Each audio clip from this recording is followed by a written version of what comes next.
Hello everyone and welcome to my YouTube channel. Today we're going to talk about cryptocurrencies in a world of insane monetary policy.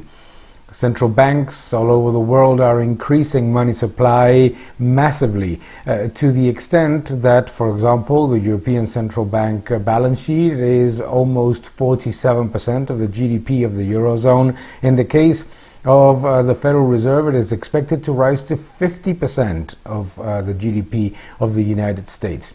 Central banks all over the world have increased their balance sheet to more than $20 trillion.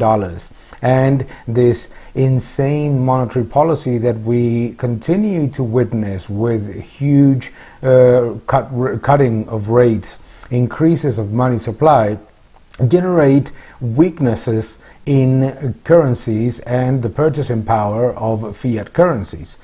We tend to look at the global monetary stability through the eyes of the US dollar because it's relatively stable, or the euro. But for emerging market economies, for most citizens globally, the reality of the collapse in purchasing power of their currency is absolutely evident year after year. It's not just a question of inflationary pressures, it is also the destruction of confidence in the domestic currency. For many citizens globally, there's very few possibilities for them to preserve the value of their savings or the real level of purchasing power of their salaries. So the alternatives tend to be either to purchase US dollars, to purchase gold, or to buy cryptocurrencies. That's why cryptocurrencies are viewed as a startup currency. They're not yet money. They are financial instruments that are close to being money, but not yet. They're not yet reserves of value or means of generalized payment or the unit of measure for monetary transactions. But the reality as well is that they are gradually becoming money, while they are less and less financial instruments in which speculators try to buy because they expect them to soar because of one reason or another.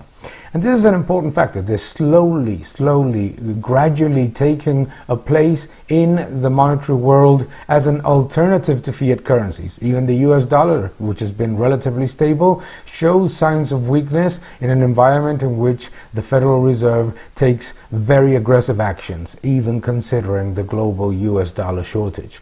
The reason to be outside of fiat currencies is because of the lack of confidence in global monetary entities and central banks and governments that trying to defend what they should be doing, which is defending the purchasing power of currencies and real salaries.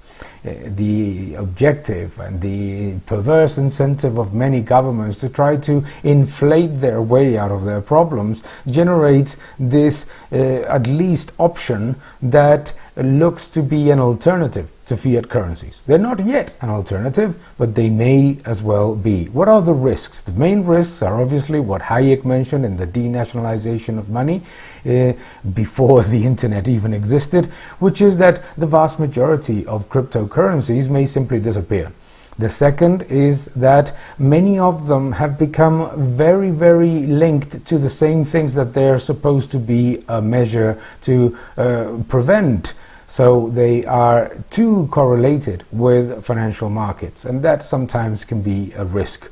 Obviously, volatility and security are important factors, but those things are gradually improving, and something that was considered a fad or some kind of fashion a few years ago is now a reality. And central banks and governments need to pay a lot of attention to what is happening in the crypto world. They are in the wrong way. Many of them are saying that they're going to issue cryptocurrencies themselves. But a government-issued cryptocurrency, to be fairly honest, is an oxymoron. Makes absolutely no sense. It's a complete contradiction in terms, because the reason why citizens would want cryptocurrencies is precisely to be separate from government or central bank action.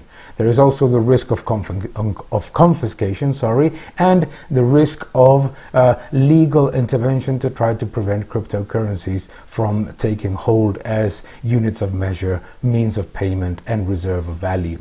But these things are happening very, very slowly. And what we can definitely say is that cryptocurrencies seem to be here to stay, that governments and central banks need to pay attention to this phenomenon and come back to sanity, at least to understand that the reason why cryptocurrencies exist should be a warning sign for them not to continue to test the limits of monetary policy.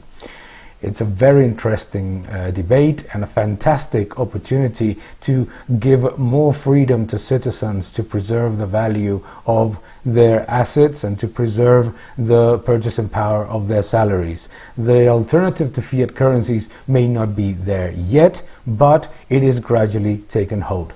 Thank you very much for watching this video. Please subscribe to this channel, leave your comments below, and continue to defend freedom.